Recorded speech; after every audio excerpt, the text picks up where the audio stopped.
elevate and rise my opponents, and this is a former world champion. He has an amazing resume, following in his dad's footsteps and, coming short, of course.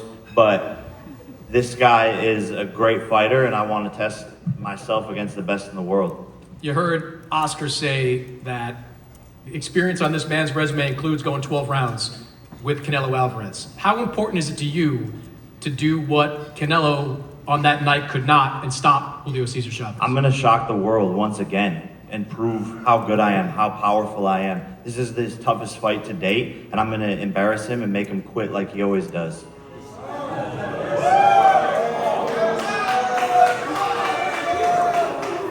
His father, Julio Sr., Mexican legend, he has said in the build-up to this press event that he sees a renewed spirit in his son. He says he has never seen his son this focused going into the fight. Is that what you want? Do you want the best of Julio Cesar Chavez? Yeah, I don't want any excuses. And when I beat this man, all the boxing media, like you guys always do, are going to discredit it. But I'm going to expose him, and I'm going to embarrass him.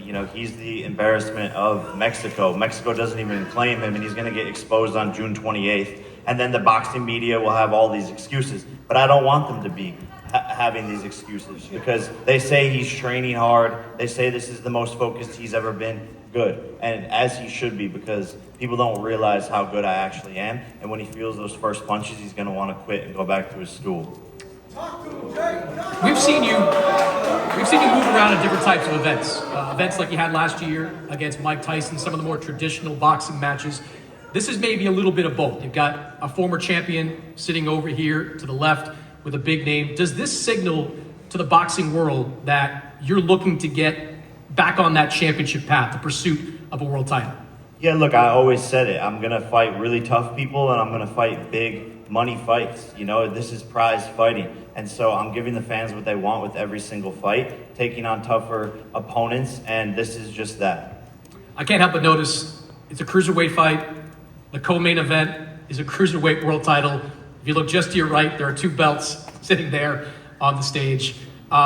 Is it at all in your mind, if you beat Julio Cesar Chavez Jr., that a matchup with that man, Zurdo Ramirez, might not be far behind? Yeah, 100%, man. This is what I came here to do, is become world champion and to create one of the greatest sports stories the world has ever seen. Going from Disney Channel to YouTube to world champion in 6 to 7 years, that's the most relatable and best sports story that any kid can get behind. And that's what I'm here to do, is inspire the next generation and do what no one's ever done before in the world's hardest sport, which is boxing. You faced some hostile environments in the past, the Nate Diaz fight being one of them. But this might be the most hostile you've walked into. Southern California, 2 Mexicans on the card. What do you think about fighting in this type of atmosphere?